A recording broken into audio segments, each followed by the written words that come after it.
Guys, നിങ്ങൾ ആരെങ്കിലും Kerala vision broadband എടുക്കാൻ പ്ലാൻ ഉണ്ടെങ്കിൽ ഇതൊന്ന് കണ്ടോളൂ കേട്ടോ. 200 MBPS പ്ലാനാണ്.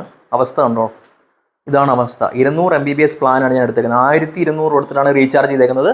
എൻ്റെ എല്ലാ ദിവസവും 6 മണി കഴിയുമ്പോൾ ഇതാണ് ഇവിടുത്തെ അവസ്ഥ. ഒരു സ്പീഡും ഇല്ല. ഇത് തന്നെ അവസ്ഥ, ബഫറോടെ ബഫർ. നിങ്ങൾ ആരെങ്കിലും എടുക്കാൻ പ്ലാൻ ഉണ്ടെങ്കിൽ ഇതൊന്ന് കണ്ടോ. അവർ പരസ്യമൊക്കെ ഭയങ്കര പരസ്യമാണ്, എല്ലാ സ്പീഡും ഉണ്ട്, അത് ഇതുണ്ട്, 500 MBPS ഉണ്ടെന്നൊക്കെ പറയുന്നുണ്ട്. ഇതാണ് റിയാലിറ്റി. നിങ്ങൾ രാത്രി നെറ്റ് ഉപയോഗിക്കാൻ പോകുമ്പം നിങ്ങൾക്ക് ബഫറിങ് അല്ലാതെ വേറെ ഒന്നും കാണില്ല. ഇത് തന്നെ അവസ്ഥ. ഞാൻ എൻ്റെ സ്വന്തം യൂട്യൂബ് വീഡിയോ പോലും പ്ലേ ചെയ്തിട്ട് എനിക്കിത് ബഫറിങ് ആണ്. നിസ്സാരം വീഡിയോ ചെയ്തിട്ട് ഇത് ഓട്ടോമാറ്റിക്കായിട്ട് 720p പോകും യൂട്യൂബ് വീഡിയോ. നമ്മളിപ്പോൾ 4K ഇട്ടാലും തന്നെ 720p ആവണം. അതാണ് അവസ്ഥ.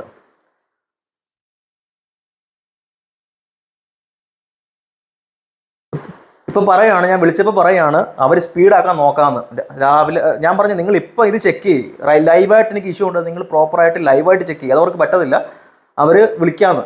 അതാണ് അവർ പറയുന്നത്. കാരണം അവർക്ക് തോന്നുന്നു വിളിച്ചിട്ട് കാര്യമില്ല.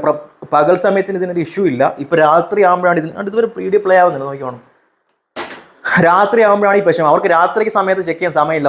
അവർക്ക് ഇപ്പോൾ ചെക്ക് ചെയ്തിരുന്നെങ്കിൽ ലൈവായിട്ട് കണ്ടുപിടിക്കാൻ സ്റ്റക്കായി വീഡിയോ ഉണ്ടോ, പ്ലേ ആയി സ്റ്റക്കായി. ലൈവായിട്ട് അവർക്ക് ഇഷ്യൂ കണ്ടുപിടിക്കായിരുന്നു. അവർക്കത് ചെയ്യാനുള്ള സമയമില്ല. അവർക്ക് കറങ്ങുന്നുണ്ടോ. ഇതാണ് അവസ്ഥ ഗൈസ്. കേരള വിഷൻ ബ്രോഡ്ബാൻഡ് എടുക്കാൻ പോകുന്നവർക്ക് ഒരു എക്സാമ്പിളാണ് ഞാൻ കാണിച്ചിരുന്നത്. ഞാൻ വെറും ലോക്കൽ പ്ലാനല്ല ഉപയോഗിക്കുന്നത്. 200 MBPS അവരുടെ 1200 കൊടുത്തിട്ടാണ് ഞാൻ പ്ലാൻ ചാർജ് ചെയ്യുന്നത്. ഇനിയിപ്പോൾ എന്ത് ചെയ്യാൻ പറ്റും ഗൈസ്? എസ്കലേഷൻ മെയിൽ ആർക്ക് അയക്കാനാണ്? അവർ കുറേ എസ്കലേഷൻ മെയിൽ അയച്ചത്. ഇവരുള്ള